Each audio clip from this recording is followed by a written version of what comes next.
السلام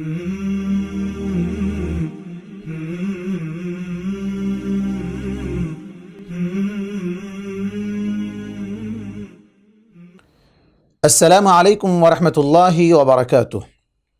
الحمد للہ رب العالمین والعاقبۃ للمتقین والصلاة والسلام علی رسولہ الامین وعلی آلہ وصحبہ اجمعین، اما بعد، قال نبی صلی اللہ علیہ وسلم: تنکح المرأة لأربع: لمالها ولجمالها ولحسبها ولدينها فاظفر بذات الدين. وقال النبي صلى الله عليه وسلم: إذا أتاكم من ترضون دينه وخلقه فزوجوه وإلا تكن فتنة في الأرض وفساد عريض. اما بعد، محترم ناظرین اور ناظرات، آپ شادی شدہ زندگی کو کامیاب بنانے کے راز کا یہ دوسرا ایپیسوڈ، دوسرا پروگرام دیکھ رہے ہیں، جس میں آج آپ کے سامنے شادی شدہ زندگی کو کامیاب بنانے کے رازوں میں سب سے اہم اور بنیادی راز رکھنے کی ہم کوشش کر رہے ہیں۔ میری مراد یہ ہے کہ شادی شدہ زندگی، جو نکاح کے بعد شادی شدہ یا میرڈ اسے کہا جائے گا، لیکن اس سے پہلے، نکاح سے پہلے انتخاب، جسے آپ دوسرے الفاظ میں دونوں کا ایک دوسرے کے لیے سلیکشن، لڑکا لڑکی کا کس بنیاد پر سلیکشن کرے گا اور لڑکی لڑکے کو کن وجوہات پر، کن شرائط پر اس کا سلیکشن کرے گی۔ کیوں؟ اس لیے کہ شادی کی زندگی، شادی کے بعد والی زندگی خاص طور پر، جسے عام طور پر اردو زبان میں شریک حیات کہا جاتا ہے، یعنی زندگی کے پارٹنر، لائف پارٹنر جسے کہا جا سکتا ہے۔ لائف پارٹنر کا انتخاب، زندگی کا ہم سفر، ساتھ میں چلنے والا، چاہے وہ لڑکا ہو یا ساتھ میں چلنے والی وہ لڑکی ہو، جسے لے کر دونوں اپنی زندگی کا سفر طے کرتے ہیں، اور دونوں ایک گاڑی کے گویا کے دونوں پہیے ہیں، جس کی وجہ سے ان کی گاڑی زندگی کی آگے بڑھنی ہے۔ تو اس کے لیے ضروری ہے کہ انتخاب صحیح ہو، سلیکشن صحیح ہو، اور سلیکشن کن بنیادوں پر ہو؟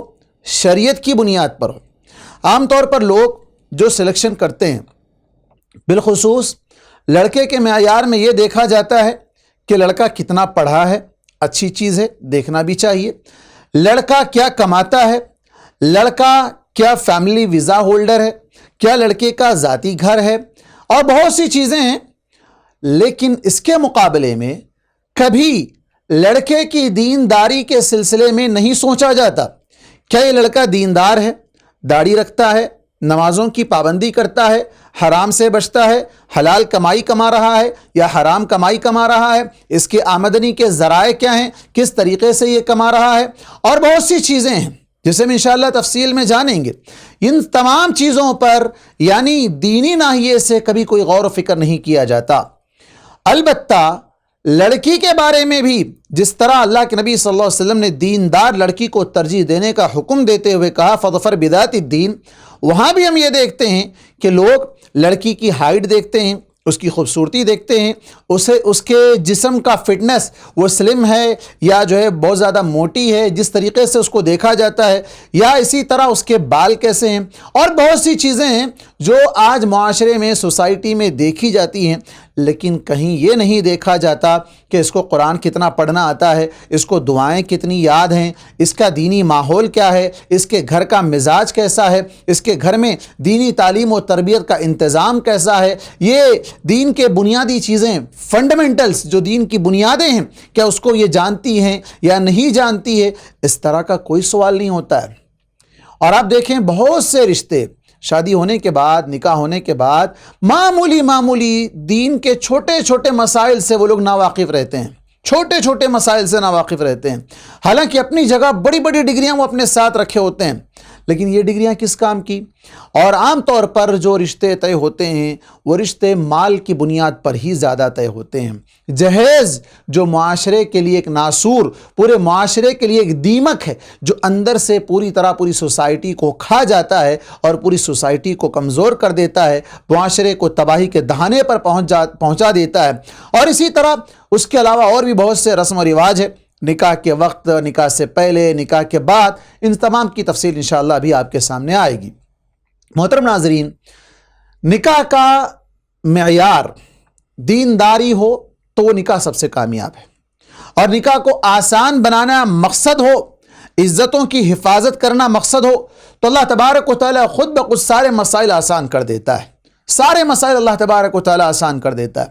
لیکن اگر مال حاصل کرنا مقصود ہو، یا لوگوں میں شہرت ہو کہ فلاں شخص کی بیوی بہت خوبصورت ہے، فلاں شخص کی بیوی بہت مالدار ہے، فلاں شخص کی بیوی بہت لمبی ہے، فلاں شخص کی بیوی ایسی ہے ویسی ہے، یہ جو لوگوں میں معاشرے میں پایا جاتا ہے، یہ نظریہ غلط ہے، اس کو سب سے پہلے بدلنے کی ضرورت ہے۔ ابھی میں نے آپ کے سامنے 2 حدیثیں پیش کی ہے۔ پہلی حدیث، اللہ کے نبی صلی اللہ علیہ وسلم نے کہا تنکح المرأة لأربع، بیوی کا انتخاب، چونکہ ہر شخص یہ چاہتا ہے کہ اس کی لائف پارٹنر، اس کے ساتھ زندگی گزارنے والی، جو اس کے خیال میں، اس کے تصور میں جو وہ سوچ کر رکھا ہوتا ہے، امیجن کیا ہوا رہتا ہے کہ میری بیوی ایسی ایسی ہونی چاہیے، اس تصور اور ان کنڈیشنز کو فالو کرتے ہوئے ایک انسان اپنے لیے اپنا ایک شریک حیات، اپنا ہم سفر، اپنا لائف پارٹنر کا انتخاب اچھے طریقے سے کر سکے۔ آپ صلی اللہ علیہ وسلم نے کہا تنکح المرأة لأربع، کہ 4 چیزوں کی بنا پر عام طور پر عورت سے نکاح کیا جاتا ہے۔ کیا ہے؟ لمالہا، مالداری دیکھی جاتی ہے۔ مالداری کیوں دیکھی جاتی ہے؟ مالداری اس لیے نہیں دیکھی جاتی ہے کہ اس سے مال لینا مقصود ہو، مالداری اس لیے نہیں دیکھی جاتی ہے کہ اس کے مال پر زندگی گزارنا مقصود ہو، مالداری اس لیے نہیں دیکھی جاتی ہے کہ اس سے جہیز لینا مقصود ہو، بلکہ مالداری اس لیے دیکھی جاتی ہے کہ وہ اگر مالدار رہے تو اس کا نفس مال کی طرف زیادہ لالچی نگاہوں سے نہیں دیکھے گا، وہ پہلے ہی سے مالدار رہے تو وہ مال کی حرص میں مبتلا نہیں ہوگی، وہ مال کے حرص میں مبتلا نہیں ہوگی۔ کیوں؟ اس لیے کہ بعض ایسے رشتے ہوتے ہیں جہاں کفو نہیں ہوتا ہے۔ کفو کا مطلب ہے یکسانیت، ایکوالٹی، یعنی یہ ایک شخص ہے کہ جو مالدار ہے، اس کے مقابلے میں اس کی بیوی ہے جو مالدار نہیں تھی، کسی غریب گھرانے سے تعلق رکھتی تھی، بعد میں نتیجہ یہ نکلتا ہے کہ اس گھر میں چوریاں ہونے لگتی ہیں، وہاں پر لڑائی جھگڑے ہونے لگتے ہیں، وہ مال کو چرانا یا مال کے سلسلے میں بہت ہی غلط کام وہ کرنے بیٹھ جاتی ہے، چونکہ وہ شروع سے مالدار نہیں تھی۔ ہاں، اگر وہ دیندار ہوتی تو مال کی کوئی اہمیت ہی نہیں ہے، وہ دیندار ہے، جیسے آگے آئے گا کہ مال تو خیر ختم ہونے والی چیز ہے، مال اس کے پاس بھی نہیں رہے گا، اس کے پاس بھی نہیں رہے گا، مال تو ختم ہونے والی چیز ہے، لیکن عام طور پر اس چیز کو دیکھا جاتا ہے تاکہ وہ شریف النفس ہو، مال کے سلسلے میں وہ حریص اور لالچی نہ ہو، اور ساتھ ہی ساتھ اس کی خوبصورتی کو بھی دیکھا جاتا ہے، چونکہ ہر انسان چاہتا ہے کہ اس کی بیوی خوبصورت ہو۔ اب یہ خوبصورتی کا معیار کیا ہوتا ہے؟ ہر معاشرے میں، ہر جگہ، ہر علاقے کے اعتبار سے حسن اور خوبصورتی الگ الگ چیزوں پر محیط ہے۔ عام طور پر رنگ و جمال، یعنی عورت کا رنگ سفید ہو، خوشنما ہو، خوش مزاج ہو۔ اب اس میں بعض عورتیں سفید رنگ کی ہوتی ہیں، بعض سرخ رنگ کی ہوتی ہیں، بعض مٹیالے کلر کی ہوتی ہیں، مختلف ان کے کلرز الگ الگ ہوتے ہیں، لیکن اس کے باوجود کئی ایسی چیزیں ہیں جو خوبصورتی میں نکھار پیدا کرنے والی ہیں۔ دینی لحاظ سے اگر آپ دیکھیں گے تو سب سے بہترین چیز باوضو رہنا ہے۔ عورت اگر باوضو رہے گی تو اس کا حسن اللہ تبارک و تعالیٰ دوبالا کر دیتا ہے۔ اس کے مقابلے میں بیوٹی پارلر جا کر میک اپ کروانا یا اس کے جو بھی طریقے ہیں، گھر بیٹھے بھی جو بہت سی خواتین میک اپ وغیرہ کرتی ہیں، شوہر کے لیے کرنا درست ہے، لیکن باہر نکلتے وقت کرنا حرام ہے۔ اللہ کے نبی صلی اللہ علیہ وسلم نے کیا کہا؟ جو عورت خوشبو لگا کر گھر سے باہر جاتی ہے وہ عورت زانیہ ہے، بدکار ہے، تو اس سے بچنا چاہیے۔ بہرکیف بات چل رہی تھی کہ حسن کا کیا معیار ہے۔ حسن ہر جگہ الگ الگ ہوتا ہے، حسن ہر جگہ الگ۔ افریقن کنٹریز ہیں جہاں دیکھیں گے وہاں کے لوگ کالے رنگ کے ہوتے ہیں، لیکن اس کے باوجود جو اللہ والے ہوتے ہیں، اللہ سے ڈرنے والے ہوتے ہیں، نماز، تہجد، قرآن کی پابندی، یہ ساری چیزیں جو لوگ کرنے والے ہوتے ہیں، وہ رنگ کالا ہونے کے باوجود اتنے خوبصورت نظر آتے ہیں کہ ان کے سامنے گورے رنگ والے بھی بدصورت نظر آتے ہیں۔ ان کے چہرے پر رونق نہیں ہوتی ہے، ان کے چہرے پر تازگی نہیں ہوتی ہے، جو تازگی کالا رنگ ہونے کے باوجود دین اسلام پر چلتے ہوئے اللہ سے تعلق مضبوط کرنے کی وجہ سے اللہ تبارک و تعالیٰ ان کے چہروں کو تر و تازہ رکھتا ہے، ان کے چہروں کو خوش و خرم رکھتا ہے، ان کے چہروں پہ اللہ تبارک و تعالیٰ ہمیشہ خوشی رکھتا ہے۔ اس کے مقابلے میں دوسرے لوگ جو رنگ تو گورا ہے، رنگ تو وائٹ ہے، رنگ تو ریڈ کلر ہے، لیکن آپ اس کے مقابلے میں آپ انہیں دیکھیں گے کہ چہرے ان کے ماند پڑے ہوتے ہیں، چہروں پر کوئی دمک چمک رونق کچھ نہیں ہوتی ہے۔ حسن و جمال یہ ہمیشہ رہنے والی چیز نہیں ہے۔ عام طور پر حسن و جمال تو دیکھنا چاہیے، اس لیے بھی دیکھنا چاہیے کہ اللہ کے نبی صلی اللہ علیہ وسلم نے جہاں کہا کہ نکاح کے بعد نکاح اسے اس کی نگاہوں کو، اس کی نظروں کو نیچا رکھنے کا ذریعہ ہے۔ کب ہوگا یہ؟ جب کسی شخص کی بیوی اس کے معیار کے مطابق اس کی پسند کی خوبصورتی اور حسن و جمال والی ہو تو پھر اور کسی کی طرف وہ دیکھنا نہیں چاہے گا، اس کے لیے کافی ہے۔ کیوں؟ اس لیے کہ اس کو جو چیز چاہیے تھی وہ چیز تو اس کے پاس موجود ہے، اسے کسی اور کو دیکھنے کی ضرورت نہیں ہے۔ فَإِنَّهُ أَغَضُّ لِلْبَصَرِ، وہ نکاح اس کی نگاہوں کی حفاظت کا ذریعہ ہے، وہ اپنی نظروں کو نیچی رکھے گا۔ وَلِجَمَالِهَا، اور جمال کے پیچھے ہی اگر پڑ جائیں، دینداری کو چھوڑ کر صرف خوبصورتی کو دیکھیں، تو بہت سے ایسے رشتے بھی ہیں جہاں خوبصورتی کی بنیاد پر نکاح ہوئے تھے، لیکن بعد میں وہ نکاح پائیدار نہیں رہے، ہمیشہ نہیں رہے، قائم نہیں رہ سکے۔ خوبصورتی کے زام میں، خوبصورتی کے غرور میں لڑکیاں اس قدر آگے بڑھ جاتی ہیں کہ پھر انہیں کوئی رشتہ، کوئی اہمیت، کوئی چیز ان کے پاس باقی نہیں رہ جاتی، جس کی وجہ سے خاندان ٹوٹ جاتے ہیں۔ تو خوبصورتی جو کہ اچھی چیز تو ہے، لیکن اس کا غرور، اس کا زام، اور اس میں مبتلا ہو کر وہ دوسروں کو حقیر سمجھنے لگ جائے تو پھر یہی چیز اس کے لیے وبال جان بن جاتی ہے اور اس نکاح کو توڑنے کا ذریعہ بھی بن سکتی ہے۔ خوبصورتی کے سلسلے میں اس بات کو بھی ذہن میں رکھنا چاہیے کہ خوبصورتی عارضی ہو سکتی ہے۔ انسان اگر بیمار پڑ جائے، کوئی مصیبت میں مبتلا ہو جائے، کوئی ٹینشن یا ڈپریشن کا شکار ہو جائے، کسی وجہ سے بھی اس کی خوبصورتی زائل ہو سکتی ہے، لیکن دینداری اگر رہے تو اس کی خوبصورتی کا نکھار مزید بڑھ جاتا ہے، مزید اضافہ ہو جاتا ہے۔ اور تیسری چیز ہے حسب۔ حسب سے مراد خاندان دیکھا جائے گا کہ لڑکی کے ماں باپ دونوں طرف سے ان کا خاندان کیسا ہے، ان کے خاندان کے لوگ کیسے ہیں، ان کی نسل کہاں سے آ رہی ہے۔ یعنی اس سے مراد یہ ہے کہ اچھے اور اعلیٰ خاندان کے لوگ ہوں، شریف النسل ہوں، ان کے اندر کوئی بد اخلاق، برے لوگ، لڑائی جھگڑے والے اور فساد کرنے والے اور مختلف جرائم میں ملوث نہ ہوں۔ اچھے شریف لوگ ہوں، شریف گھرانہ ہو۔ ہر آدمی یہی چاہتا ہے کہ وہ ایسے گھر کی پلی ہوئی بچی ہو جہاں پر دینی مزاج ہو، دینی ماحول ہو، اور ان کے ماں باپ، ان کے دادا پردادا، یہ جتنا بھی جو سلسلہ چلتا ہوا آ رہا ہے وہ کیا ہو، دینی ماحول سے تعلق رکھنے والے ہوں، تو وہ رشتہ بڑا ہی معیاری ہوتا ہے، بڑا ہی اعلیٰ ہوتا ہے، اور اس رشتے کے اندر خیر و برکت بھی ہو سکتی ہے اس بنیاد پر کہ اس گھر کی تربیت اچھے طریقے سے ہوئی ہے۔ اگر گھر کا ماحول اس کے برعکس، اس کے اپوزٹ خراب ہو، لڑائی جھگڑا ہو، فساد گھر میں ہوتا ہو، مار پیٹ کرنے والے ہوں، کھانے پینے والے ہوں، شراب نوشی کرنے والے ہوں، جرائم، لڑائی جھگڑے، قتل غارت گری کرنے والے ہوں، گھر کے اندر بے دینی کا مزاج ہے، دینداری کوئی چیز نہیں ہے، نماز روزے کی کوئی پابندی نہیں ہے، قرآن کی تلاوت نہیں ہے، دینی ماحول نہیں ہے اس گھر میں، تو پھر ایسی لڑکی گھر آ کر، آپ کے گھر آنے کے بعد اس سے اچھی توقعات ناممکن ہیں۔ ہاں الا یہ کہ اللہ تبارک و تعالیٰ اسے سمجھ دے، وہ کہیں سے تعلیم حاصل کر لے یا اپنے آپ کو وہ سدھار لے، تو یہ ایک الگ بات ہے، یہ ایک الگ بات ہے۔ اور چوتھی چیز ہے دینداری۔ وَلِدِينِهَا، دین کی بنیاد پر نکاح ہوگا۔ اور فَاظْفَرْ بِذَاتِ الدِّينِ، آپ صلی اللہ علیہ وسلم نے کہا کہ دیندار عورت سے نکاح کر کے تم کامیاب ہو جاؤ۔ یہ حدیث صحیح بخاری حدیث نمبر 5090 اور صحیح مسلم میں 1466، دونوں جگہ یہ حدیث آئی ہے۔ اور اس میں جو بات کہی گئی کہ دیندار عورت کو شادی میں لا کر، نکاح میں لا کر تم کامیاب ہو جاؤ، کامیابی کا راز آپ صلی اللہ علیہ وسلم نے اس حدیث میں بیان کر دیا کہ تم کامیابی چاہتے ہو، شادی کے بعد تم خوش رہنا چاہتے ہو، تو اس کی ہائٹ مت دیکھو، اس کا رنگ کلر کے اوپر مت جاؤ، اس کی سلم اور فٹنس پر مت جاؤ۔ فٹنس دیکھنا چاہیے، کیونکہ بیمار لڑکی کو شادی کر کے مصیبت میں مبتلا نہیں ہو جانا۔ بہت سے لوگ دھوکہ دیتے ہیں، لڑکی کے اندر بیماریاں رہتی ہیں، اس کو چھپاتے ہیں، ان کے عیوب کو بتائے بغیر نکاح کروا دیتے ہیں، یہ غلط طریقہ ہے۔ بعد میں شادی کے بعد وہ بیچارہ پریشان ہو جاتا ہے، علاج معالجے میں ہی اس کی ساری زندگی چلی جاتی ہے، اور کئی ایسے بڑی بڑی بیماریوں میں مبتلا رہتے ہیں، کینسر، ٹی بی، نہ جانے اور کیسی کیسی بیماریوں میں مبتلا رہتے ہیں۔ شادی کے بعد ان لوگوں کے لیے مسائل کھڑے ہو جاتے ہیں، لڑائی جھگڑے شروع ہو جاتے ہیں، اور پھر اسی طرح جادو، اثرات وغیرہ، یہ ساری چیزیں ایک الگ مصیبت جو ہے نا بنی ہوئی ہیں۔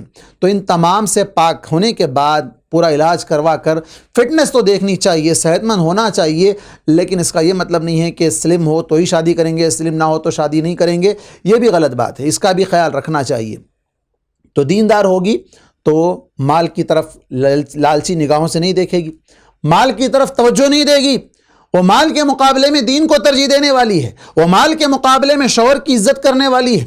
ورنہ کیا ہوگا، اگر وہ مال کی لالچ میں پڑ جائے تو شوہر چاہے جتنا کما لے، اس کے سامنے اس کی اہمیت صرف مال کی بنیاد پر رہے گی۔ اگر شوہر کسی دن نہ کمائے، کسی وجہ سے وہ بیمار پڑ جائے، کسی وجہ سے اس کے پاس مال میں کمی واقع ہو جائے، تو پھر وہ شوہر کی عزت کرنا چھوڑ دے گی۔ کیوں؟ اس لیے کہ وہ شوہر کو صرف مال کی بنیاد پر ہی جانتی ہے۔ تو یہ غلط طریقہ ہے۔ مالدار اگر پہلے سے رہے گی تو بڑی دل والی رہے گی، اور مال کی طرف حریص نگاہوں سے نہیں دیکھے گی، مال کی اسے کوئی پرواہ نہیں ہوگی، بلکہ دین، اللہ اور اس کے رسول صلی اللہ علیہ وسلم کی تعلیمات پر عمل کرتے ہوئے وہ فقر و فاقہ کی بھی اگر نوبت آ جائے تو بڑے صبر کے ساتھ، اطمینان کے ساتھ زندگی گزار لے گی۔ تو مالداری کے مقابلے میں وہ دینداری کو ترجیح دینے کا یہ فائدہ ہوگا۔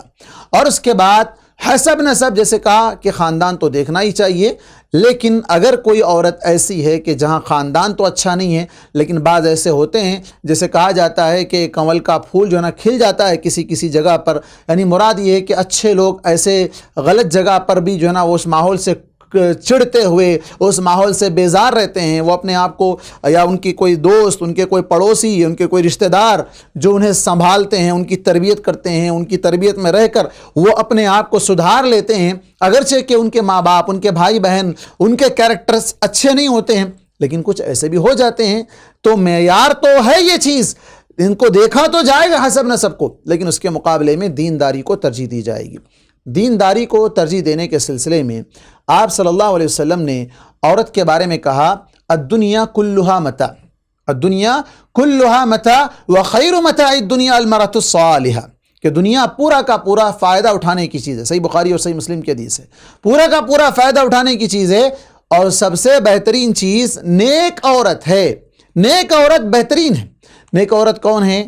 وہ عورت نیک عورت ہے جو 5 وقت کی نماز کی پابندی کرتی ہے، وہ رمضان کے روزے رکھتی ہے، شوہر کی اطاعت کرتی ہے، وہ شوہر کے مال کی حفاظت کرتی ہے، اپنی شرمگاہ کی حفاظت کرتی ہے۔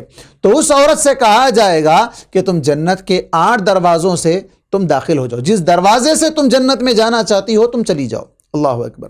تو یہ ہے نیک عورت کا انتخاب، دیندار عورت کو ترجیح دینا۔ اور اس سلسلے میں ایک اور حدیث ہے امام احمد کی، جسے حدیث نمبر 1232 کے اندر ذکر کیا گیا ہے، امام احمد نے اس کو لایا ہے کہ آپ صلی اللہ علیہ وسلم نے کہا کہ آدمی کے نیک بخت ہونے، اچھے ہونے، کامیاب ہونے، خوش بخت ہونے کی 4 چیزیں ہیں۔ 4 چیزیں جو اس کی سعادت مندی کے لیے اس کی دلیل ہیں، وہ کیا ہیں؟ المرأۃ الصالحہ، نیک بیوی اللہ نے اسے دی ہو، اور کشادہ گھر اللہ نے اسے دیا ہو، اچھے نیک پڑوسی اللہ نے اس کو دیے ہوں، اور عمدہ سواری اللہ تبارک و تعالیٰ نے اس کو دی ہو، تو وہ آدمی بڑا خوش مزاج، خوش بخت آدمی ہے۔ اور اس کے مقابلے میں 4 چیزیں جو بدبختی کی علامت ہیں، بری بیوی ہے، مطلب بے ایمان، یا ایمان تو ہے لیکن وہ برے کاموں میں ملوث رہتی ہے، اور اسی طرح گھر تنگ ہے، یا پڑوسی اچھے نہیں ہیں، اور اسی طرح سواری، اس کے پاس جو گاڑی یا جو بھی جس پر وہ سوار ہوتا ہے وہ سواری اس کی جو ہے نا مناسب نہیں ہے، تو یہ اس کی بدبخت ہونے کی علامت ہو سکتی ہے۔ تو خوشبخت آدمی وہ ہے جس کی بیوی نیک ہو، اس کی زندگی کو کامیاب بنائے گی، وہ اس کی زندگی کو کامیاب بنائے گی۔ کیسے کامیاب بنائے گی؟ سنن نسائی کی روایت ہے، اللہ کے نبی صلی اللہ علیہ وسلم نے کہا کہ وہ عورت اگر نیک ہوگی تو اسے دیکھ کر اسے خوشی ہوگی، التی اذا رأیتہ تسرہ اذا نظر، اس طرح کے الفاظ ہے کہ جب تم اسے دیکھو تو وہ تم کو خوش کر دے۔ تو یہ کب ہوگا؟ جب وہ دیندار ہوگی۔ صحیح نسائی کی حدیث نمبر 3030 یہ حدیث ہے۔ تو معلوم ہوا کہ دیندار عورت سے نکاح کرنا ہے تو ہی زندگی کامیاب ہوگی۔ اس کے مقابلے میں لڑکا بھی دیندار ہونا چاہیے، لڑکا بھی دیندار ہونا چاہیے، اس لیے کہ بہت سے لوگ صرف لڑکی کی دینداری کی بات کرتے ہیں اور اس کے مقابلے میں لڑکے کی دینداری کا کوئی سوال نہیں کرتے۔ وہ نماز کہاں پڑھتا ہے، اسے قرآن پڑھنا آتا ہے نہیں آتا ہے، اسے دعائیں معلوم ہے نہیں معلوم ہے، اسے پاک دامنی، طہارت، صفائی ستھرائی کچھ بھی نہیں معلوم ہے، ایسا کوئی سوال اس سے نہیں کرتے ہیں۔ وہ سگریٹ پیتا ہے، وہ شراب پیتا ہے، وہ جو نا دوستوں کے ساتھ عیاشی کرتا ہے، آوارہ پھرتا ہے، گھومتا ہے، راتوں میں باہر گزارتا ہے، اور آج کل تو سوشل میڈیا کا دور ہے، سوشل میڈیا میں کس کس کے ساتھ اس کے دوستیاں ہیں، کس کس کے ساتھ وہ فرینڈشپ کیا ہوا ہے، یہ سب کوئی سوال نہیں کرتے ہیں، صرف یہ پوچھتے ہیں بچہ کیا کماتا ہے۔ نہیں بھی کماتا ہے بعض جگہ تب بھی خاموش رہتے ہیں اس بنیاد پر کہ بچی سے نکاح کر کے چلا جائے، بچی کا نکاح ہو جائے۔ یہ نہیں دیکھتے ہیں کہ یہ بچہ نہیں کمائے گا تو بچی کو کیسے جو ہے نا گزارا کرے گا، وہ ہمیں سے جہیز مانگے گا، وہ ہمیں بچی پر بار بار ظلم و ستم ڈھائے گا، یہ نہیں دیکھتے ہیں۔ کسی طرح بچی کا نکاح ہو جائے یہ دیکھتے ہیں، بچی کا نکاح ہو۔ لیکن کتنے ایسے نکاح ہیں جہاں نکاح ہونے کے بعد وہ نکاح ٹوٹ جاتے ہیں، لڑائی جھگڑے، فساد، قتل، یہ ساری چیزیں، یہاں تک کہ بسا اوقات دلہنوں کو زندہ جلا بھی دیا جاتا ہے، نعوذ باللہ من ذالک۔ ایسے ایسے مسائل بھی آتے ہیں۔ تو اس سلسلے میں ہمیں ترمذی کی وہ روایت یاد آتی ہے، اللہ کے نبی صلی اللہ علیہ وسلم نے کہا اذا اتاکم من ترضون دینہ وخلقہ فزوجوہ، دیندار لڑکے کی کیا چیزیں ہیں، کس کو دیکھا جائے گا؟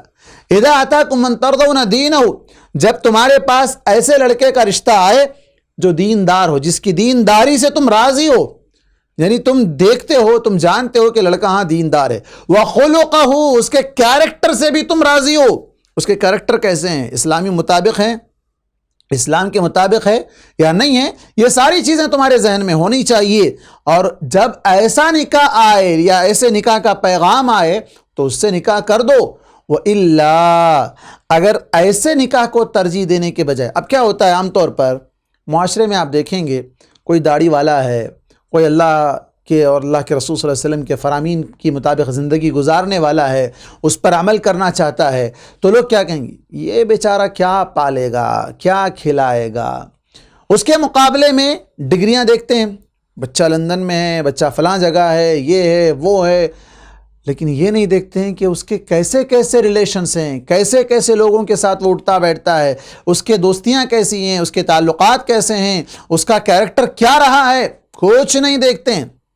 آپ دیکھیں بڑی بڑی ڈگریاں لے کر لوگ گھومتے ہیں، نوکری سے پیدل ہوتے ہیں اور مختلف جرائم میں ملوث رہتے ہیں، اس کے باوجود اسے لوگ لڑکی دینا چاہتے ہیں۔ اس کے مقابلے میں ایک بندہ مسجد سے جڑا ہوا ہے، نمازوں کی پابندی کرتا ہے، اللہ رسول صلی اللہ علیہ وسلم کے فرامین کے مطابق زندگی گزارتا ہے، حلال کمائی ہی کھاتا ہے، لوگوں کو ستاتا نہیں ہے، حرام کمائی کے طریقے نہیں اپناتا ہے، کسی سے لڑائی جھگڑا نہیں کرتا ہے، دیندار ہے، دینی مزاج رکھتا ہے، ایسے آدمی کو اس سے کیا زندگی گزاری؟ یہ ماڈرن نہیں ہے، ماڈرن چاہیے لوگوں کو۔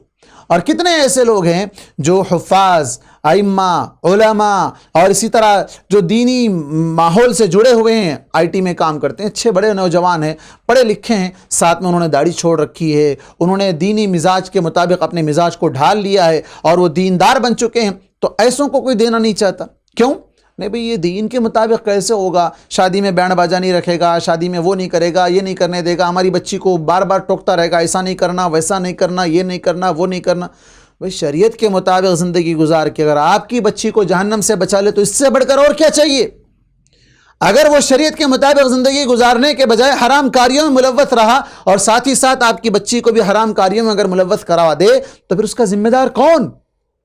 آپ دیکھیں کتنے ایسے گھرانے ہیں، کتنے ایسے لوگ ہیں جہاں پر یہ سارے معاملات ہوتے ہیں، جہاں لوگ اپنی بیویوں کو کمانے کے لیے بھیجتے ہیں، گھر میں خود بیٹھ جاتے ہیں، جہاں پر لوگ اپنی بیویوں کو لوگوں کے پاس قرضہ وصول کر کے لانے، قرضہ مانگ کے لانے بھیجتے ہیں، جہاں ان کی عزتیں نیلام ہو جا سکتی ہیں اور ہوتی بھی ہیں، کئی ایسے مسائل ہیں۔ تو پھر کیا فائدہ ایسے لوگوں کو شادی کر کے دینے سے؟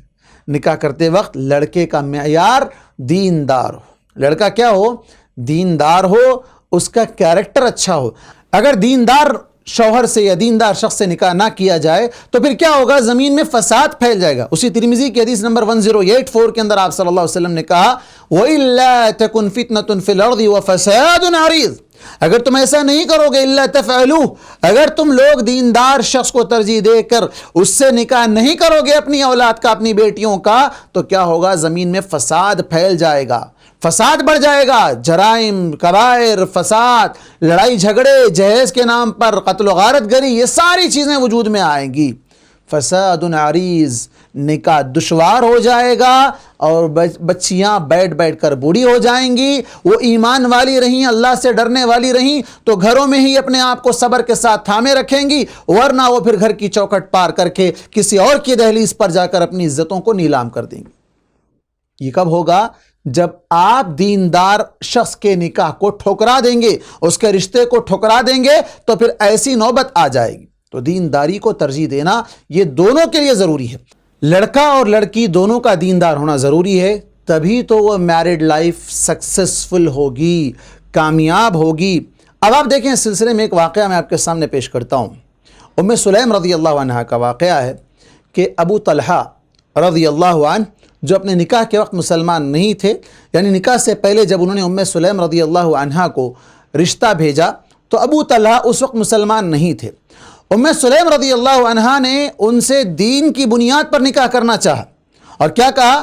کہا کہ میرا مہر یہ ہوگا کہ تم اسلام لے آؤ، تم مسلمان بن جاؤ، یہی میرا مہر ہے۔ تو دینداری کی طرف ترغیب دلا کر، انہیں دیندار بنا کر ان سے نکاح کیا تھا۔ اور آپ کو جان لینا چاہیے کہ ام سلیم رضی اللہ عنہ کا یہ دوسرا نکاح تھا۔ اس وقت ان سے پہلے ایک شوہر کا انتقال ہو گیا، ان کی عدت ختم ہونے کے بعد حضرت ابو طلحہ جو اس شادی سے پہلے مسلمان بنے تھے، انہوں نے رشتے نکاح بھیجا تھا، تب ام سلیم رضی اللہ عنہ نے ان سے کنڈیشن لگائی تھی کہ تم اسلام لے آؤ، اللہ پر ایمان لے آؤ، اللہ تبارک و تعالیٰ کی توحید کو اپناؤ، اور یہ تمام بت پرستیوں کو چھوڑ دو، تب میں تم سے نکاح کروں گی، اور میرا مہر، یعنی جو مہر ہوگا وہ مہر تمہارا اسلام لانا ہی میرا مہر ہوگا۔ محترم ناظرین اور ناظرات، رشتے نکاح کے لیے جہاں ان 4 چیزوں کو دیکھا جائے گا لڑکی میں، اور 2 چیزوں کو دیکھا جائے گا لڑکے میں، دیندار اور اخلاق دیکھے جائیں گے، ساتھ ہی ساتھ لڑکی کے لیے کچھ اور بھی ترجیحات ہیں، کچھ اور بھی پریفرنس ہیں جس کو دیکھ کر نکاح کیا جانا چاہیے۔ اس میں سے ایک ہے لڑکی کا باکرہ ہونا، لڑکی کا باکرہ، کنواری لڑکی جسے کہا جاتا ہے۔ اللہ کے نبی صلی اللہ علیہ وسلم نے کہا علیکم بالابکار، یہ سنن ابن ماجہ کی حدیث نمبر 1508، جس کے اندر آپ صلی اللہ علیہ وسلم نے کہا کہ تم باکرہ لڑکیوں سے نکاح کرو۔ کیوں؟ اس کے 3 فائدے آپ صلی اللہ علیہ وسلم نے بتلائے ہیں کہ ایک تو یہ ہے کہ وہ میٹھی زبان والی ہوتی ہیں، شیرین گفتگو جن کی ہوتی ہے، وہ نرم مزاج ہوتی ہیں، خوش مزاج ہوتی ہیں، وہ پہلے سے کسی شوہر کے ساتھ زندگی نہیں گزاری ہیں، پہلے تم شوہر بن رہے ہو اس کے، تو وہ تمہیں ساری محبت دے گی، خوشی سے بات کرے گی، خوش اسلوبی سے پیش آئے گی، شیرین گفتگو ہوگی، اور زیادہ بچے جننے والی ہوگی۔ اور اس کے بعد یہ کہا آپ صلی اللہ علیہ وسلم نے کہ وہ تھوڑے پر راضی ہونے والی ہوگی، تھوڑے پر، یعنی اگر مال کم ہے تو اسے اس کی کوئی پرواہ نہیں، وہ آپ کی مطیع و فرما بردار رہے گی، وہ آپ کی اطاعت کرنے والی رہے گی۔ تو یہ اس کے اندر جو ترجیح دی جا رہی ہے وہ باکرہ عورت۔ اور اس سلسلے میں ایک مشہور واقعہ بھی ہے، غالباً حضرت جابر رضی اللہ عنہ کا، صحیح بخاری اور صحیح مسلم میں روایت آئی ہے۔ آپ صلی اللہ علیہ وسلم نے سے جب حضرت جابر رضی اللہ عنہ نے نکاح کر لیا اور آپ صلی اللہ علیہ وسلم کو اس کی اطلاع بھی نہیں ملی، اچانک آئے اللہ کے نبی صلی اللہ علیہ وسلم نے دیکھا کیا بات ہے جابر، نکاح ایسا لگ رہا ہے کہ تم نے نکاح کر لیا، ہاتھوں پر جو ہے نا زعفران کا رنگ یا اس طرح کی خوشبو والی چیز کچھ محسوس ہوئی، جس پر آپ صلی اللہ علیہ وسلم نے کہا کہ شاید آپ نے نکاح کر لیا۔ تو کہا اللہ کے نبی ہاں نکاح کیا ہے۔ دیکھیں آپ اللہ کے نبی کو نہیں بلائے تھے نکاح میں اس وقت، یعنی اتنا سیدھا سادہ نکاح ہو جاتا تھا، پتہ بھی نہیں چلتا تھا، بڑی دھوم دھڑاکے یہ ساری چیزیں نہیں ہوا کرتی تھی۔ تو اس وقت حضرت جابر رضی اللہ عنہ نے کہا کہ ہاں میں نے نکاح کر لیا ہے۔ تو آپ صلی اللہ علیہ وسلم نے ان سے پوچھا جابر تم نے نکاح کس سے کیا ہے؟ کیا وہ باکرہ ہے یا سیبہ ہے؟ سیبہ سے مراد کیا اس کی پہلے سے شادی ہو چکی تھی، شوہر انتقال کر گیا یا شوہر طلاق دے دیا یا اس کا خلا ہو گیا تھا، ایسی عورت تھی، یا بالکل باکرہ عورت، کنواری عورت سے تم نے شادی کیا ہے؟ تو انہوں نے کہا کہ میں نے سیبہ سے شادی کی، یعنی جس کا پہلے سے نکاح ہو چکا تھا اور وہ انتقال ہو گیا یا طلاق خلا جو بھی ہوا تھا، ایسی عورت سے جو اس کا وہ دوسرا نکاح کر کے اسے اپنے نکاح میں لے آئے تھے۔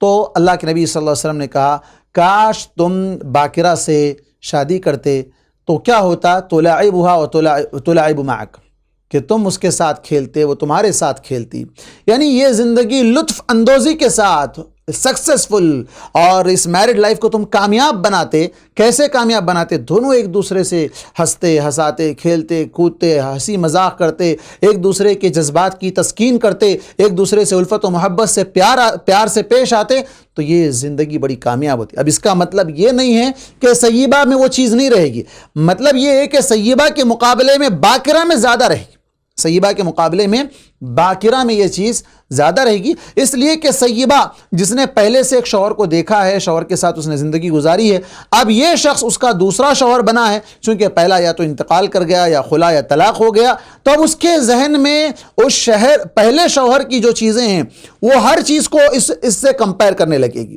اگر مان لو پہلے شوہر میں کوئی خوبی تھی، وہ شوہر انتقال کر گیا، اب وہ چیز دوسرے شوہر میں اسے نظر نہیں آتی ہے، تو پھر بدگمانیاں شروع ہو جاتی ہیں اور وہ اسے ناپسند کرنے لگ جاتی ہے، تو یہ ساری چیزیں اس کے لیے رکاوٹ اور کامیاب بنانے میں رکاوٹ بن جاتی ہے۔ زندگی کو ہنستے کھیلتے گزارنے کے بجائے وہ کڑتے ہوئے تکلیف اور گھٹن کے ساتھ زندگی گزارتی ہے، تو اس لیے آپ صلی اللہ علیہ وسلم نے کہا کہ تم باکرہ عورت سے شادی کرو۔ اور اسی طرح دوسری چیز جسے ترجیح دی جانی چاہیے وہ ہے کہ لڑکی کا بہت زیادہ محبت کرنے والی ہونا اور بہت زیادہ بچے جننے والی ہونا۔ حدیث ابن حبان کی ہے جس میں آپ صلی اللہ علیہ وسلم نے کہا تزوج الودود الولود فإنی مکاثر بکم الامم یوم القیامہ، کہ تم بہت زیادہ محبت کرنے والی لڑکی سے اور بہت زیادہ بچے جننے والی سے نکاح کرو، اس لیے کہ میں اس کے ذریعے سے دیگر امتوں پر فخر کروں گا قیامت کے دن۔ ابن حبان کی حدیث نمبر 4028۔ اب اس کا کیا معنی ہے بہت زیادہ محبت کرنے والی؟ یعنی وہ کیسے پتہ چلے گی پہلے کا پہلے کہ وہ بہت زیادہ محبت کرنے والی ہے؟ وہ اس اعتبار سے معلوم ہوگا کہ وہ شوہر کو اس کے گھر میں شوہر کا کیا مقام ہے، اس کی ماں اس کے باپ کو کیا مقام دیتی ہے۔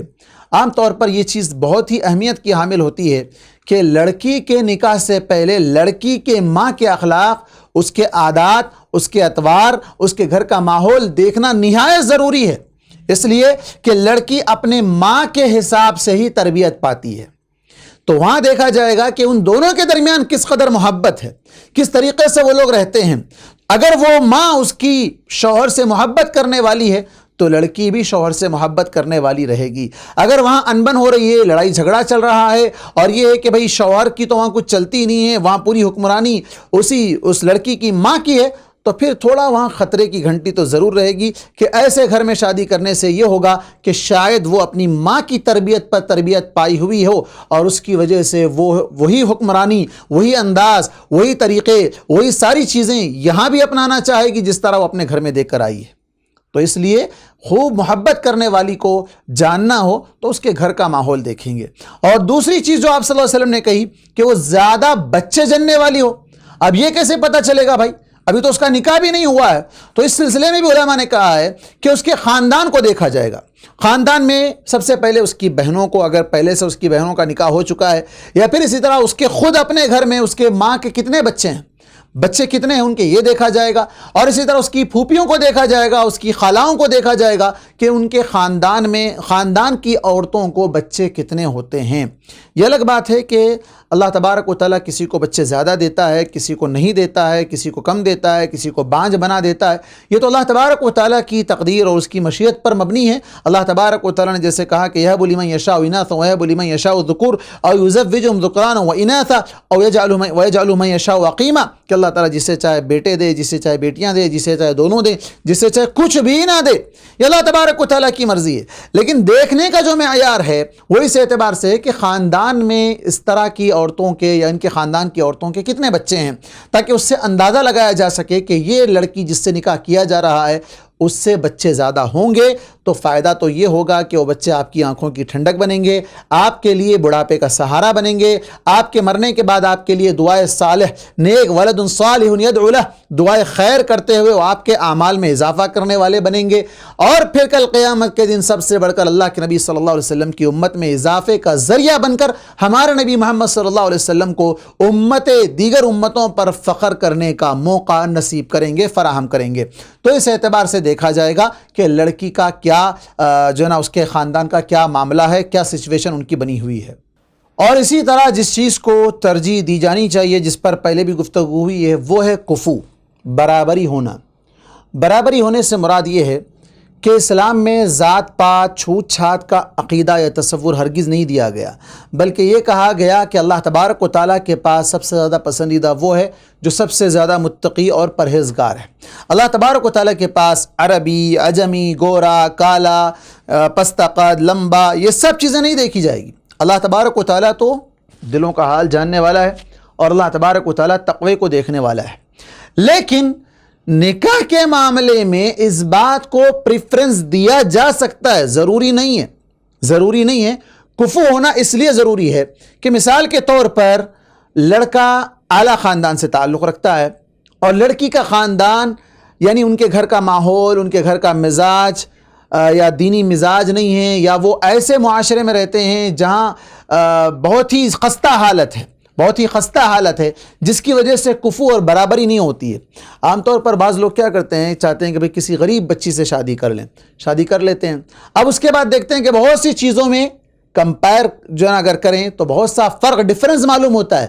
کیوں؟ اس لیے کہ کفو نہیں تھا، ان کی تربیت اس اعتبار سے نہیں ہوئی تھی، دینداری بھی نہیں تھی۔ اگر کم سے کم دینداری ہوتی تو ساری چیزیں کور ہو جاتی، لیکن دینداری بھی نہیں تھی، اور کفو کا معاملہ بھی وہاں پر آ کر رکاوٹ بنتا ہے۔ اس سلسلے میں اگر آپ دیکھیں گے تو حضرت زید رضی اللہ عنہ اور حضرت زینب رضی اللہ عنہ کا جو واقعہ اللہ تبارک و تعالیٰ نے سورہ احزاب کے اندر ذکر کیا ہے، وہاں آپ دیکھیں حضرت زید رضی اللہ عنہ غلام تھے جنہیں آزاد کر دیا اللہ کے نبی صلی اللہ علیہ وسلم نے۔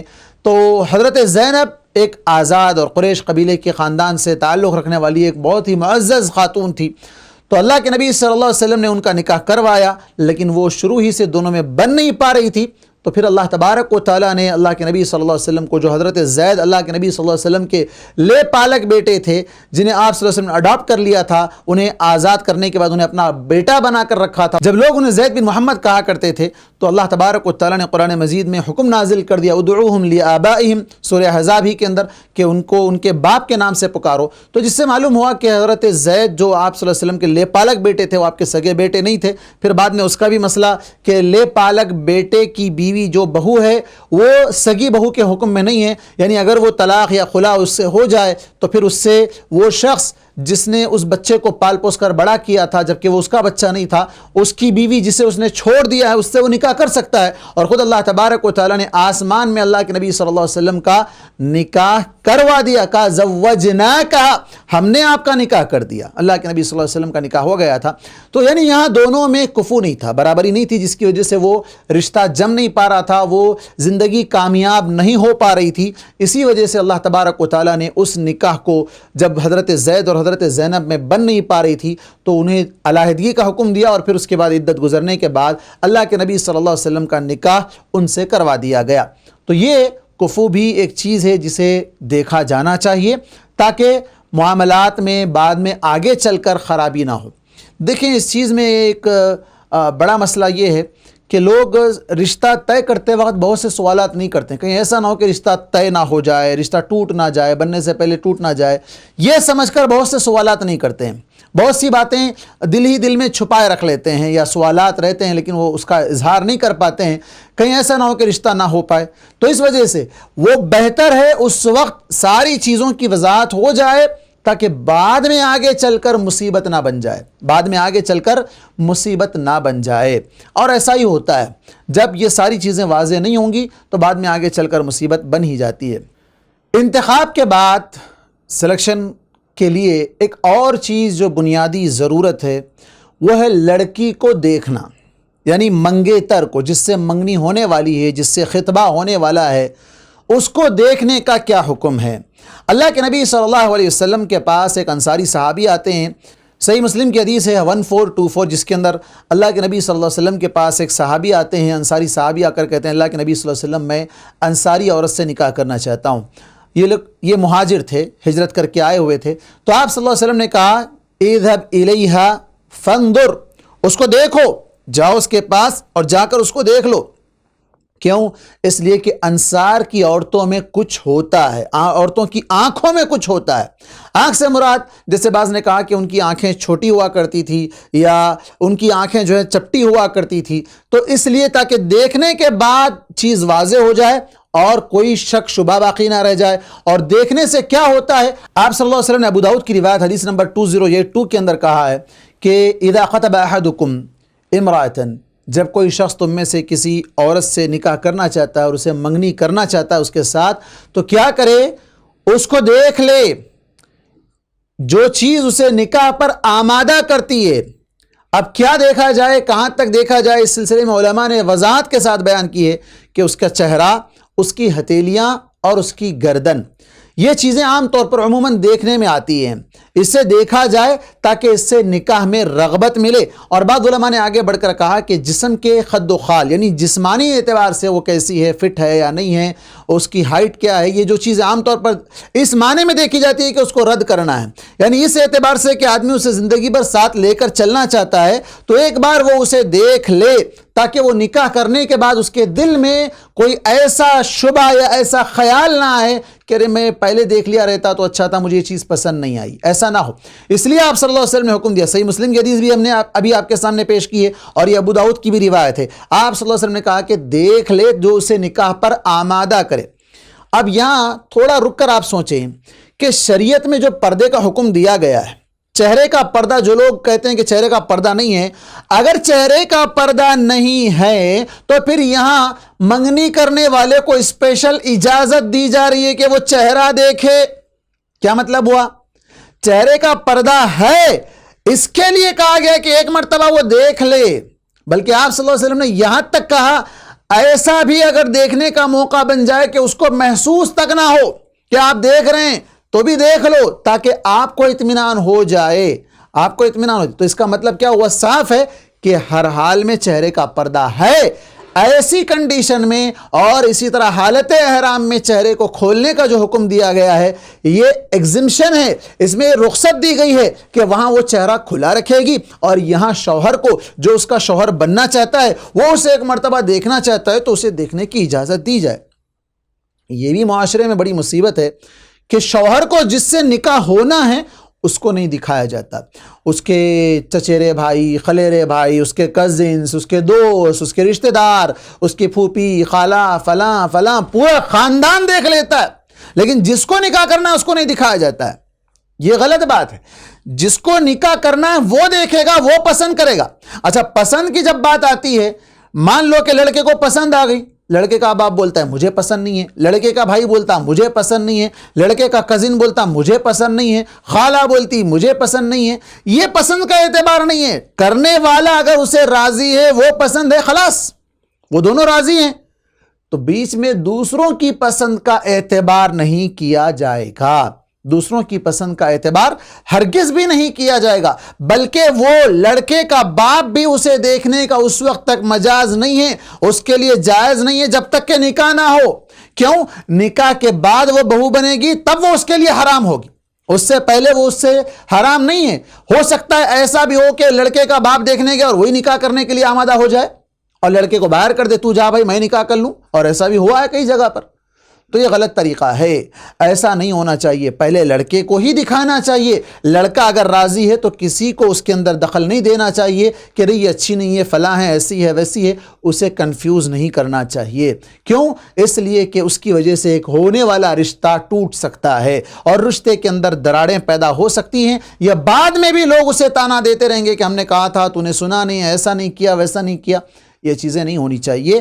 لڑکے کو ہی دیکھنے کا موقع دیا جانا چاہیے.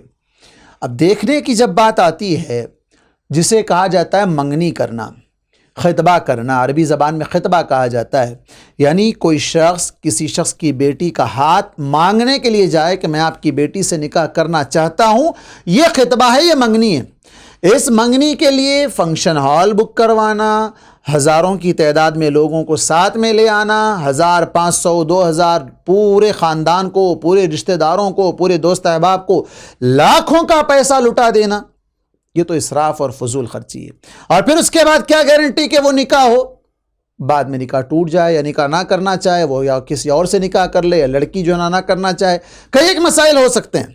تو ان تمام چیزوں کا بھی خیال رکھنا چاہیے کہ یہ فضول خرچی اور اسراف جو یہاں بالخصوص ہمارے ہندوستان میں جو رسم و رواج بہت عام ہو چکے ہیں کہ ہم اتنے لوگوں کو لے آئیں گے، اتنے لوگوں کو کھلائیں گے، سارے لوگ دیکھتے ہوئے جائیں گے۔ اب آج کل تو ویڈیوگرافی کا دور ہے، بعض ہفتہ لڑکا اور لڑکی دونوں کو ایک اسٹیج پر بٹھا دیا جاتا ہے، دونوں ہاتھ ملتے ہیں، گلے ملتے ہیں، فوٹو تصویر کشی ہوتی ہے، ویڈیوگرافی ہوتی ہے، اور وہ گود میں اٹھا لیا جاتا ہے، نہ جانے کیا کیا کیا جاتا ہے، بہت کچھ کیا جاتا ہے۔ یہ سارے کام حرام ہیں، صرف دیکھنے کی اجازت ہے، دیکھنے کے علاوہ اور کوئی کام کی اجازت نہیں۔ ہاتھ نہ ملانے کی اجازت ہے، نہ بات کرنے کی اجازت۔ ہاں، بات کرنے کی جہاں تک بات ہے، بات اس وقت تک تاکہ دونوں ایک دوسرے سے مطمئن ہو کہ بھائی آپ کا نام کیا ہے، آپ کیا کرتے ہیں، فلاں یہ بس۔ اس سے بڑھ کر آج کل جو لوگ عام طور پر عادی بن چکے ہیں غیروں کی تہذیب سے متاثر ہو کر یا فلم یا سیریلز دیکھ کر، اس طرح سے کہ لڑکا لڑکی شادی سے پہلے ہنی مون پر چلے جا رہے ہیں،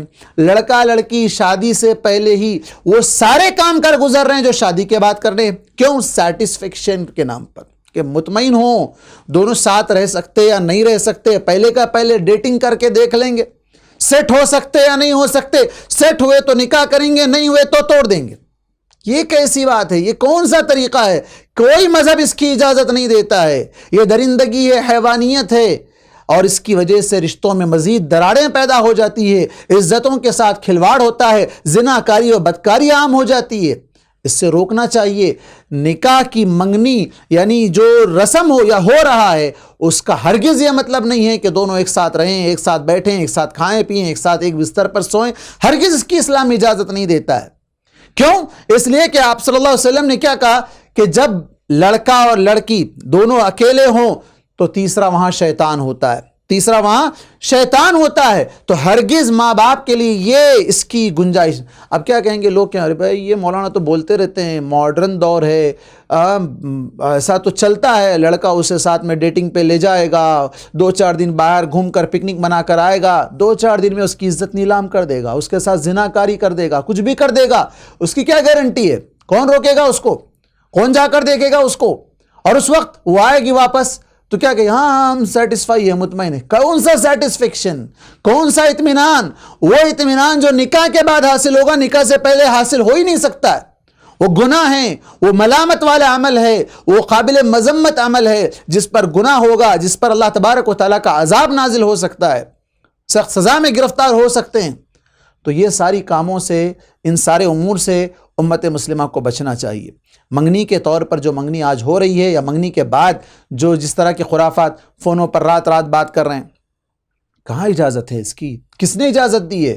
شادی سے پہلے ہی ساری باتیں اگر کر لیں تو شادی کے بعد کیا بات کریں گے؟ اور پھر اس معاملے میں اس حد تک لوگ آگے بڑھ جا رہے ہیں کہ اللہ اکبر، آج خاندانوں میں آنا، ساتھ میں بیٹھنا، عید پر آنا، عیدی دینا، عیدی کپڑے لانا، یہ سارے کام منگنی کے نام پر ہو رہے ہیں۔ نہیں، ہرگز جائز نہیں ہے۔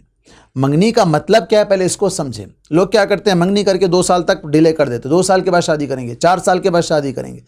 نہیں، یہاں مراد یہ ہے کہ آپ اس سے نکاح کرنے میں رغبت رکھتے ہیں، کوئی اور نکاح کرنے سے پہلے آپ اپنے لیے اس کو منتخب کر چکے ہیں، وہ دلیل کے طور پر آپ نے اس کو، چاہے وہ ہر جگہ کا اعتبار سے الگ الگ طریقہ ہوتا ہے، کہیں انگوٹھی پہنائی جاتی ہے، کہیں نہیں پہنائی جاتی ہے، کہیں صرف منہ میٹھا کیا جاتا ہے، کہیں صرف زبانی طور پر کہہ دیا جاتا ہے، یہ چیز ہے۔ لیکن اس کے بعد جتنے یہ سارے بدعت و خرافات ہیں، ان سے بچنا نہایت ضروری ہے۔ اور دوسری بات، اگر کسی کی منگنی ہو گئی، منگنی ہونے کے بعد پھر کوئی اور نکاح کا رشتہ ہے، اب یہاں دیکھا جاتا ہے یہ لڑکا کم کما رہا ہے، اس کا ذاتی گھر نہیں ہے، اس کے پاس فیملی ویزا نہیں ہے، وہ دوسرا نکاح آیا ہے، اس کے پاس یہ ساری چیزیں ہیں، تو اس کو کیا کرو؟ کینسل کر دو، اس کا نکاح اس سے کروا دو، یا اس کی منگنی اس سے کروا دو۔ حرام ہے، کبیرہ گناہ ہے۔ آپ صلی اللہ علیہ وسلم نے کہا الخطبہ علی الخطبہ، کبیرہ گناہ ہے، بڑا گناہ ہے۔ ایک شخص سے منگنی ہو گئی، پھر اس کے بعد ہرگز جائز نہیں ہے لڑکی والوں کے لیے کہ اس کو اطلاع دیے بغیر یا منگنی توڑے بغیر کسی اور سے نکاح کرنے یا کسی اور سے منگنی کروانے کے لیے راضی ہو جائیں۔ جب تک کہ پہلے کوئی اطلاع نہ ہو یا پہلے اس معاملے کو ختم نہ کر دیں، اس وقت تک دوسرے کی طرف آگے نہیں بڑھ سکتے ہیں۔ ان چیزوں کا بھی خیال رکھنا چاہیے۔ منگنی ہونے سے پہلے یا منگنی کی بات جب چل رہی ہوتی ہے، اس وقت ایک اور کام کرنا چاہیے، وہ یہ ہے کہ اللہ تبارک و تعالیٰ سے خیر کی دعا مانگنا، جسے دوسرے الفاظ میں آپ استخارہ کرنا۔ استخارہ کیسے کیا جائے؟ 2 رکعت نماز پڑھ کر استخارہ کی جو دعا ہے، اللہم انی استخیرک بعلمک واستقدرک بقدرتک، جو طویل دعا ہے جو حصن المسلم اور دیگر دعاؤں کی کتاب میں موجود ہے، وہاں استخارہ کا جو طریقہ موجود ہے، 2 رکعت نماز پڑھنا، نفل نماز پڑھ کر سلام پھیرنے کے بعد اس دعا کو پڑھنا، اور جہاں وہ کام کا ذکر آتا ہے کہ اللہم انی اسألک خیر ھذا، کہ اس کام کا جو کام ہے میں اس کی خیر کا تجھ سے سوال کر رہا ہوں، اس میں خیر ہے تو میرے لیے آسان کر۔ وہاں کام کی جگہ پر آپ اردو میں یا جو زبان آپ جانتے ہیں اس میں اس کام کا نام لیں، کوئی بھی کام، اور بالخصوص جب نکاح کا معاملہ ہو تو ہم اس لڑکے سے نکاح کرنا چاہتے ہیں، ہماری لڑکی کا، اور لڑکی خود بھی استخارہ کرے کہ میرا نکاح اس سے ہونا چاہتا ہے، اے پروردگار اگر میرے حق میں بہتر ہے، خیر ہے تو یہ نکاح کو آسان بنا دے، نہیں ہے تو پھیر دے، معاملہ ختم کروا دے۔ اور لڑکے والوں کو بھی ویسے ہی کرنا چاہیے۔ لیکن یہاں ایک بات ذہن میں رہے، استخارہ کرنے کے بعد بہت سے لوگ رشتے کو توڑنے کے لیے استخارہ کرے بغیر یا کرنے کے بعد رشتہ توڑ دیتے ہیں، یہ کہہ کر کہ ہم کو سمجھ میں نہیں آیا، ہم کو خواب میں اس کا الٹا نظر آیا۔ اس بات میں سب سے پہلی چیز یہ ذہن میں رکھیں کہ استخارہ کرنے کے بعد خواب آنا ضروری نہیں ہے۔ کسی بھی معاملے میں آپ استخارہ کر لیں، اس کا خواب میں آنا ضروری نہیں ہے۔ دوسری چیز، آپ جو رشتہ توڑنا چاہتے ہیں یہ بہانہ ہے کہ ہم کو سمجھ میں نہیں آیا اس وجہ سے آپ چھوڑ رہے ہیں، یا یہ کہ وہاں مال کا مسئلہ ہے یا کوئی اور رشتہ اس کے مقابلے میں اچھا نظر آ رہا ہے اس وجہ سے آپ رشتہ توڑ رہے ہیں، اور بیچ میں کہہ رہے ہیں کہ ہم کو استخارہ کی، ہم کو سمجھ میں نہیں آیا۔ یہ اس کو بہانہ نہ بنائیں، استخارہ کریں، اللہ سے خیر کی دعا مانگیں، اللہ تبارک و تعالیٰ اگر اس میں خیر ہے تو معاملے کو بہت آسان کر دے گا، اگر خیر نہیں ہے تو اللہ تعالیٰ معاملے کو پھیر دے گا۔ اور استخارے کا جو غلط طریقہ لوگوں میں رائج ہے کہ فون پر یا ٹی وی چینل پر جو لوگ بیٹھے ہوئے ہیں استخارہ کرنے کے ٹھیکیدار بن کر، ان سے فون پر کہنا کہ ہم اس سے نکاح کرنا چاہتے ہیں، آپ بتائیے استخارہ کر کے، وہ 1 منٹ میں آنکھ بند کر کے کیا بتائے گا کہ جادو ہے، نعوذ باللہ جادو تو حرام ہے، کیا باطل طریقے سے معلومات حاصل کی جا رہی ہیں فیوچر کے بارے میں، جیسے دیگر مذاہب میں لوگ کیا کرتے ہیں، فال کھلاتے ہیں، ہاتھ کی لکیریں دیکھ کر پہچانتے ہیں، اور اس کے بعد جو ہے نا مہورت نکالتے ہیں، نہ جانے کیا کیا کرتے ہیں کہ اس سے نکاح ہوگا تو کیسے ہوگا، نہیں ہوگا تو کیا ہوگا، فلاں چیزیں، مستقبل کے بارے میں معلومات حاصل کرتے ہیں، کاہنوں کے پاس، نجومیوں کے پاس جاتے ہیں، جن کے پاس جانے کی وجہ سے اگر کوئی شخص ایسے لوگوں کے پاس جاتا ہے اور وہ مستقبل کی خبریں معلوم کرتا ہے، اگر وہ اس مستقبل کی خبر دینے والے کی بات کی تصدیق کر لیتا ہے تو وہ مسلمان ہی نہیں ہے۔ ارے ایسا ہوگا تو پھر وہ مسلمان نہیں ہے۔ اگر وہ تصدیق نہیں کرتا ہے، صرف گیا، صرف معلومات حاصل کر کے آیا اور اس کی بات کو ایکسیپٹ نہیں بھی کیا، تب بھی اس کی 40 دن کی نماز قبول نہیں ہوگی۔ تو اس سے احتیاط کرنا چاہیے۔ اور یہ جو ٹھیکیدار بنے بیٹھے ہیں استخارہ کے، ان لوگوں سے استخارہ کا وہ جو طریقہ انہوں نے اپنایا ہے وہ استخارہ کا غیر شرعی طریقہ ہے، شریعت میں ایسے استخارے کی کوئی گنجائش نہیں ہے، ایسا استخارہ کرنے سے بچنا چاہیے۔ آخری بات کہ منگنی سے متعلق یا منگنی کرنے سے پہلے یا منگنی کے بعد بھی صحیح، لڑکی سے اس کی رضامندی حاصل کی جائے گی، اس کا سیٹسفیکشن کہ وہ لڑکی اس سے مطمئن ہے، اس نکاح سے، اس رشتے سے، اس لڑکے سے کہ نہیں ہے، یہ ساری چیزیں معلوم کی جائیں۔ کیسے معلوم کی جائے گی؟ آپ صلی اللہ علیہ وسلم نے کہا باکرہ اگر ہے، کنواری ہے، جس کا پہلے سے ابھی تک کوئی نکاح نہیں ہوا ہے، اس کی خاموشی اس کی رضامندی ہے، اس کی خاموشی ہی اس کی رضامندی ہے، یعنی وہ حیادار اگر ہوگی تو وہ کیا ہے، یہ منہ پھیر کر چلی جائے گی، خاموشی سے مسکرا کر چلی جائے گی، اور وہ اس کو انکار نہیں کرے گی۔ انکار کرنا ہو تو صاف کہہ دے گی کہ مجھے نہیں کرنا ہے، مجھے نہیں کرنا ہے، یہ وہ تو الگ بات ہے۔ لڑکا پسند نہیں آیا، لڑکا کا کیریکٹر پسند نہیں آیا، لڑکے کی آمدنی پسند نہیں آئی، کمائی اس کی حرام طریقے کی ہے، لڑکی دیندار ہے، لڑکا دیندار نہیں ہے، وہ انکار کر سکتی ہے، وہ انکار کر سکتی ہے۔ اور انکار کرنے کے بعد ماں باپ کو یا کسی کو یہ ہرگز حق نہیں پہنچتا کہ اس لڑکی کو زبردستی راضی کروائیں، ہرگز حق نہیں پہنچتا۔ کیوں؟ اس لیے کہ اس کی رضامندی بہت ضروری ہے، چونکہ زندگی اسے گزارنی ہے، اس کے ماں باپ کو نہیں گزارنی ہے۔ ہاں، یہاں بھی ایک بات لڑکیوں کے لیے ہے کہ لڑکی اپنے طور پر کسی کو پہلے سے سلیکٹ کر کے نہیں رکھ سکتی ہے۔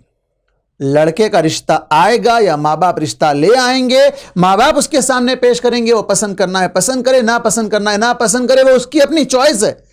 لیکن پہلے سے وہ کسی سے محبت کرتی ہے، کسی کے افیئر میں پڑی ہوئی ہے، کسی کے چکر میں پڑی ہوئی ہے، اور آ کر کہتی ہے کہ میں اسی سے شادی کروں گی ورنہ نہیں کروں گی، اور یہ بھی ہے کہ شریعت میں رضامندی بھی ضروری ہے تو میں اسی سے راضی ہوں، کسی اور سے راضی نہیں ہوں، تو ایسی لڑکیوں کو جان لینا چاہیے کہ یہ جو طریقہ تم نے اپنایا ہے غلط ہے۔ کیوں غلط ہے؟ اس لیے کہ اسلام میں اس طرح غیر محرم کے ساتھ ملنا جائز نہیں ہے۔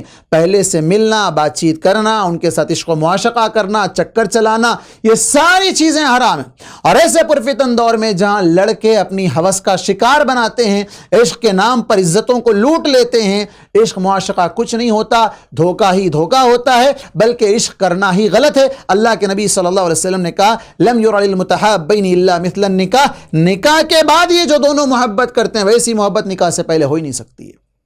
تو یہ محبت کے نام پہ کھلا دھوکہ ہے۔ تو لڑکیوں کو بھی چاہیے کہ وہ جب ماں باپ ان کے سامنے کوئی اچھا رشتہ لے آئیں تو اس رشتے کی اچھی طرح چھان بین کے بعد جو چیز سامنے آئے اس پر وہ رضامندی یا ناراضگی کا اظہار کریں، لیکن اپنی پسند کا اظہار کرتے ہوئے کہ مجھے فلاں سے ہی کرنا ہے ورنہ نہیں کرنا ہے، ورنہ میں ایسا کر لوں گی، ورنہ میں ویسا کر لوں گی، میں یہ ہو جاؤں گی، وہ ہو جاؤں گی، ماں باپ کو مصیبت میں ڈالنا نہیں چاہیے۔ ماں باپ کی رضامندی میں اللہ کی رضامندی ہے۔ ماں باپ اگر راضی ہیں تو رب راضی ہے، ماں باپ اگر ناراض ہیں تو رب بھی ناراض ہے۔ اس بات کو بھی ذہن میں رکھنا چاہیے۔ اور اگر وہ نکاح ماں باپ جہاں لڑکی دیندار ہے وہ اس دیندار جو کہ لڑکا دیندار نہیں ہے، یا ایسا ہی کوئی معاملہ جس کی وجہ سے وہ لڑکی اس کو پسند نہیں کر رہی ہے اور وہ کوئی اور رشتے کی مانگ کرتی ہے، وہ اپنے طور پر بھی کوئی رشتہ پیش نہیں کر رہی ہے، وہ کسی دوسرے رشتے کے انتظار میں ہے کہ کوئی اس سے اچھا رشتہ آ جائے تب وہ نکاح کرنا چاہتی ہے، تو ایسی صورت میں ماں باپ کو ہرگز یہ حق نہیں پہنچتا کہ اس کے نکاح کو جلد سے جلد کروانے کے لیے اور اپنے آپ کو اس سے جلد نجات پانے کے لیے اس لڑکی کا زبردستی نکاح نہیں کریں گے۔ اللہ کے نبی صلی اللہ علیہ وسلم کے پاس ایک عورت آئی اور آ کر کہا اللہ کے نبی صلی اللہ علیہ وسلم میرے باپ نے میرا نکاح زبردستی کروا دیا، مجھے یہ رشتہ پسند نہیں تھا۔ آپ صلی اللہ علیہ وسلم نے اسے اختیار دیا، چاہو تو تم کنٹینیو کرو یا چاہے تو میں تمہارا رشتہ یہیں پر ختم کروا دوں۔ اس نے کہا اللہ کے نبی اب رشتہ ہو ہی گیا تو میں اس کو کنٹینیو کر لوں گی۔ لیکن یہاں ایک درس اللہ کے نبی صلی اللہ علیہ وسلم نے پوری امت کو دیا ہے کہ لڑکی اپنی رضامندی سے نکاح کرے گی، وہ اپنی رضامندی کا اظہار اگر باقرہ ہے تو خاموشی کے ساتھ کرے گی، یا پھر وہ اپنے الفاظ میں اگر ادا کر رہی ہے تو بھی کوئی حرج نہیں ہے، اور اگر وہ انکار کر رہی ہے تو زبردستی منع ہے۔ زبردستی کے ساتھ وہ نکاح پائیدار نہیں رہے گا، ہمیشہ نہیں چلے گا، آگے چل کر اختلافات، لڑائی جھگڑے، فساد ہوں گے اور وہ رشتہ ٹوٹ جا سکتا ہے، اور ایسا عام طور پر ہوتا بھی ہے۔ اور دوسری چیز، وہ لڑکی جس کا پہلے سے نکاح ہو چکا تھا، یعنی اس کا خلا ہو گیا یا طلاق ہو گیا یا شوہر وفات پا گیا، وہ بیوہ ہے، وہ اگر نکاح کرنا چاہتی ہے تو وہ اپنے الفاظ سے اظہار کر سکتی ہے، اس کی خاموشی نہیں دیکھی جائے گی وہاں پر، چونکہ وہ پہلے سے شوہر دیدہ ہے، اس نے شوہر کو دیکھ چکا ہے۔ تو ایسی صورت میں ایسی سیبہ وہ عورت جس کا خلا ہو گیا، جس کا طلاق ہو گیا یا جس کے شوہر کا انتقال ہو گیا، وہ عورت جب وہ نکاح کرنا چاہے، اس کے پاس اگر رشتہ کوئی آتا ہے تو وہ اپنے الفاظ سے اس کا اظہار کرے گی کہ مجھے اس سے کرنا ہے یا نہیں کرنا ہے، جو بھی وہ اپنے الفاظ سے اس کا اظہار کرے گی۔ فرق یہی ہے کہ باقرہ اپنی خاموشی کے ساتھ اپنی رضامندی کا اظہار کرے گی، اور سیبہ جو ہوگی وہ اپنے الفاظ کے ساتھ رضامندی کا اظہار کرے گی، اور دونوں کو حق حاصل ہے کہ وہ چاہے تو راضی ہوں، چاہے تو ناراض ہوں، چاہے تو انکار کریں، وہ ان کی اپنی مرضی ہے۔ بہرکیف آخر میں یہی بات کہنی ہے کہ کامیاب بنانے کے لیے شادی شدہ زندگی کو ان تمام باتوں کا خیال رکھیں کہ کس طرح جو نا انتخاب کرنا ہے، معیار کیا ہونا چاہیے، اور کس بنیاد پر رشتے کو طے کرنا چاہیے، اور رشتہ طے کرتے وقت کن چیزوں کا خیال رکھنا چاہیے۔ ان ساری چیزوں کا خیال کر کے اگر ہر شخص اپنی پسند اور شریعت کو ملا کر اگر جمع کر لے دونوں چیزوں کو اور اس کے ذریعے سے رشتہ طے کر لے تو پھر وہ زندگی کامیاب ہو سکتی ہے، خوشگوار ہو سکتی ہے، پرسکون ہو سکتی ہے، اطمینان کے ساتھ ہنستے کھیلتے وہ لوگ زندگی گزار سکتے ہیں۔ اللہ تبارک و تعالیٰ سے دعا ہے کہ اللہ تبارک و تعالیٰ شریعت کے مطابق رشتوں کو طے کرنے اور رشتوں کو نبھانے کی توفیق عطا فرمائے، آمین۔ وآخر دعوانا ان الحمد للہ رب العالمین، والسلام علیکم ورحمۃ اللہ وبرکاتہ۔